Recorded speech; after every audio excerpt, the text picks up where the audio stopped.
I'm from OATLY, and so this presentation should be about sort of next step for OATLY. So I'll try to give you an idea about that and how we see things right now.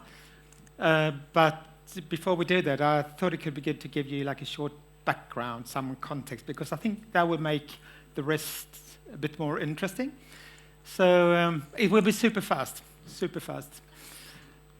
So chapter 1, 1994, OATLY was founded in Sweden. It was originally a Swedish innovation for people with milk intolerance. They had really cool packs and a very cool small factory in southern Sweden. Chapter 2. In 2012, a young guy called Tony Peterson came on board as the new CEO. Very handsome guy. He discovers an explosive fact that OATLY oat drink generates 50 to 80% less CO2 emissions than cow's milk. And this, if you remember, like 10, 12 years ago, that was exactly when the big discussion about the link between carbon emissions and climate change took off. So he went, he sat in his room thinking, and then he discussed with his team, and he came back with a question. What if we do nutrition and sustainability in the future? And suddenly, a regular food processing company turns into a modern brand with a mission. And John Scowcroft, who was the ECD at the time at OATLY, he boiled it down brilliantly into one single sentence, which is still the sentence we use. I mean, you can call it mission statement or whatever, but this is like the description we use to define who we are as a brand. At this time, I was working at Forsman & Bodenfors, the biggest Swedish agency, and Martin, one of my partners, was a good friend of Tony's. So he brought OATLY to the agency, and they didn't pay much. They were like a super small client. So we put them in a corner at the back of the agency, and they started working like our team together with John Scowcroft and Tony, and they were all kind of working together. And cool stuff started to come out, and this was the first thing I saw. It was like a new logo for this brand. Then they did some iconic packaging that really looked different to anything else at the time. They created a new tonality, which was quirky, fun, but always with a lot of substance, always with a lot of facts, common sense. That really became, and they put it on the packs to start with. They did funny lines that we are still using today, stuff like this. And they started to do advertising that didn't look at all like any other food brand, and we heard it before, but Shoreditch was a main spot. Stuff like this. That got a lot of buzz straight away. They took OATLY to the US, and along the way, they developed, I think it's the smartest launch strategy that I've ever heard of.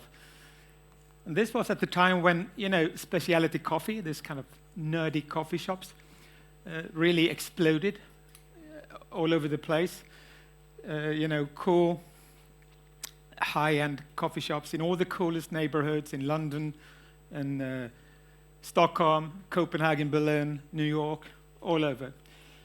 And OATLY just said, let's skip retail. We don't give a shit about retail. Let's try to get into those places. Because if we do get into those places, the hipsters will go down to Tesco and demand OATLY. And that's exactly what happened. But in order to do that, the whole barista community, the barista culture, became our most important target group. Because they are the gatekeepers. And this is now, now it's 12 years later. This is still true. Every time we enter a new market, like right now we're trying to, or no, we're not trying to, we are moving into Mexico. And we're using exactly the same playbook. And it's still working. Cool. Did it work? Kind of. we've had 12 years with 36% average yearly growth since 2012. So that makes for a really sweet curve. You can see that we're growing a little slower the last couple of years, but we're still growing. The share price is the other side of the coin. And so this is what happened, and this is why it looks like this, is that back in 2021, the hype around OATLY was crazy. It was just unbelievable, especially in the US. People were selling OATLY packs on eBay for $70. This is true. You know, $70 for a pack of OATLY was just crazy. The problem was that OATLY couldn't meet this demand. Demand was unlimited. So the company needed new cash to be able to expand production globally because there was a global demand. So OATLY went public in New York and did an IPO at the New York Stock Exchange. And the hype was just unbelievable. So the introduction price was $17. Within a couple of weeks, it went up to 28. Cut to the pandemic. Cut to the growth in plant-based food just stalls. It's flat. Cut to lots of industrial mistakes all over the place. Cut to massive losses. And that's what created this curve. But the thing is, the good thing is we never stopped growing. OATLY kept growing, and today the business is back in shape. What a great starting point for the next chapter, which is exactly what I was supposed to talk about today. So this is what we're talking about today. What's next for OATLY? For us, it's all about change. Because for us, it's like we're in a landscape where everything is changing. This is everything around us. We're very much about political culture. We're also about coffee culture and social media culture. And all of those things simultaneously are changing. But of course, OATLY stays the same. Nope. So let's take a look at sort of how we tackle those different things. So politics. I don't think you missed that there's been a massive right-wing shift everywhere, more or less. I mean, we all know what happened 2 days ago. But it's also happened in Germany, in the European elections. It's happening in the Netherlands, it's happening in Austria, and it's happening in Sweden too. So for us as a progressive, very clearly progressive brand, this is dramatic, of course. So what do? We're a bit less aggressive today because we think the world doesn't need more polarization. The world needs a slightly different tonality, less toxic. So we do fewer broad attacks on dairy, but we address more specific political issues like carbon labeling or the unfair VAT taxation. And this is a good example. It's from London last year when we offered free space to the dairy companies to do their carbon labeling. Typical OATLY communication. And then, and this is super important to us, we take the fight against political and environmental fatigue because we think resignation is the real danger. Today we see a trend in Europe, I think it's the same in other places too, where young people increasingly are not voting. They don't care. It's not everybody, but it's a negative trend. And take a look at sustainability. I mean, today, 10 years after kind of we made it our mission, we can see, every day we can see the dramatic effects of climate change. So what's happening? Sustainability is dropping on the political agenda. It's not the opposite. It's not like, wow, we have to fight this. No, politicians, it's putting it under the carpet. So we really try to do what we can to reverse that trend. And a good example is what we did together with the European elections, which unfortunately did not happen in the UK. But we said, what can we do? And we were kind of discussing it a lot. And then we said, we can do two things. we can encourage people to go voting, to safeguard the democratic system, and we can try to put sustainability back on the agenda. So we did a big campaign, and it looked like this.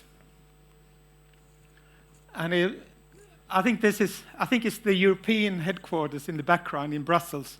We handed out, I don't know, 20, 30,000 mugs of free coffee to people who voted. Just go into an OATLY coffee shop, say that you voted, and you can have your oat flat white.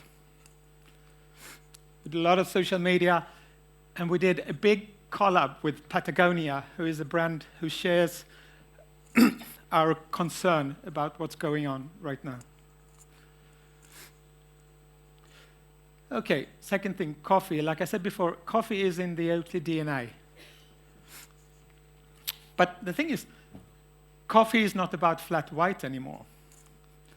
There's some kind of taste bonanza going out. And just, I mean, you know that, you know this, but walk into a Costa, walk into a Starbucks, it's like a rainbow of taste experiences. It's like, and then you look at the numbers and you see that Jen said, they don't drink hot coffee anymore. It's a totally different ballgame. I mean, this is just examples. So here we have a brand trying to sell a base drink made from oats. In this context, good luck. Or,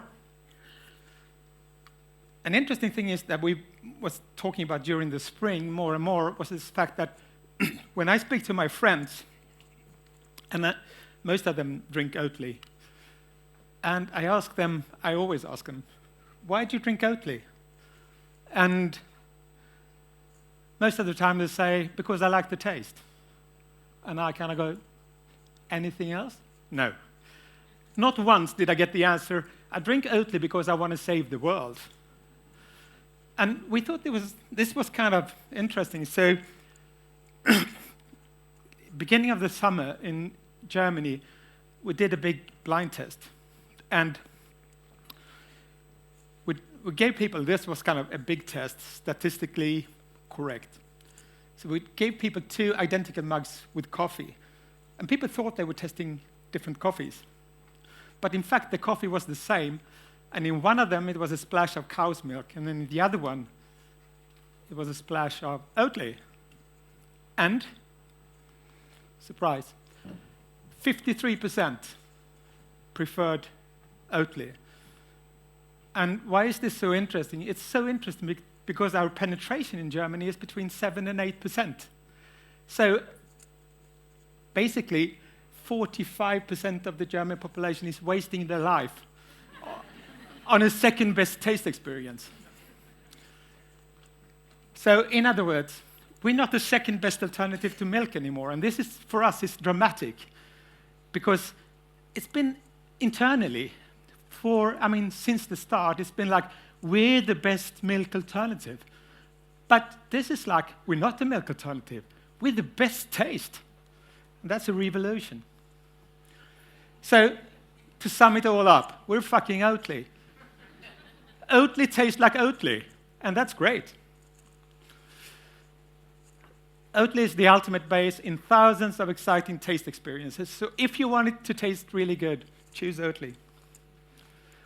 So now, basically, it's simple. We just need to get the news out there. So this week, just a couple of days ago, we put up this massive campaign all over Germany and Austria and Poland to just talk about the taste tests. And it looks like this. Very scientific.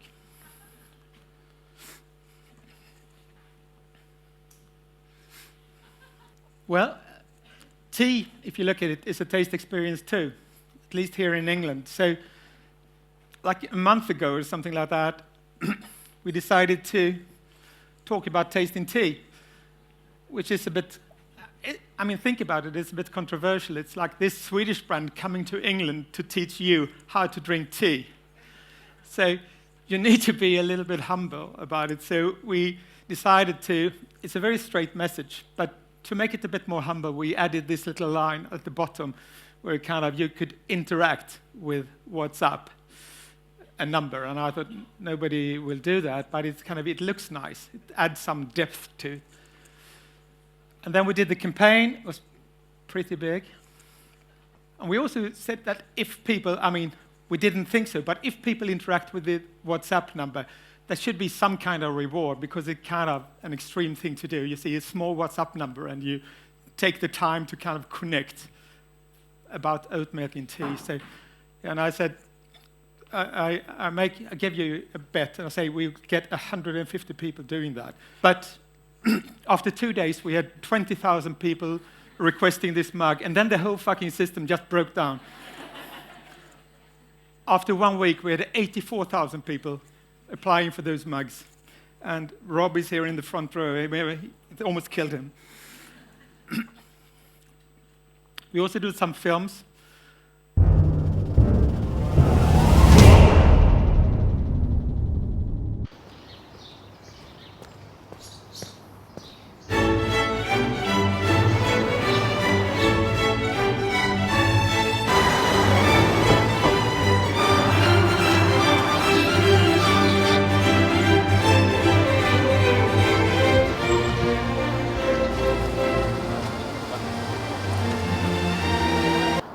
Yeah, Mum? I'm just trying to let people know it works in tea. This is a proper job. Just to end with something nice. But hate, it sounds dramatic. It's like bad timing. But seriously, health misinformation is a massive problem. Not just for OATLY, but for everybody, and it's happening in real time, especially on TikTok right now. It's also an industry, and a lot of people are earning their living from spreading misinformation about food in general, and plant-based food specifically. And a lot of that is sponsored by the meat and dairy industry, the meat and dairy lobby, a lot of it, and they're spending billions in doing that. And of course, because OATLY is the global market leader, we are the obvious target. If you're posting something and you mention OATLY, it's a clickbait, and you get more clicks and you earn more money. So it is a problem for us, because people, it's all about sort of rapeseed oil being super dangerous, or it's about us adding sugar into our products and stuff like that, which is complete lies. So we decided to write a book to counter online oat hate, which is a really weird strategy. But we did it, and now it's kind of fresh out from the print. I got a few copies here, but it's a small book, and it's packed with super interesting nutritional facts. It's got all the scientific evidence to back it up. It's got all the references, so you can check up the scientific evidence if you don't believe in it. And it slips comfortably into your back pocket. So now we're going to launch it all over the world in 2025, maybe. And we kind of discussed it, but we thought it would be fun we kind of started thinking about it as an international bestseller, a little bit like, I don't know, 50 Shades of Grey, or the next Harry Potter or something. And there's like a playbook they use, and there are book readings and events in bookstores, and it becomes like, yeah, it becomes funny. Thank you.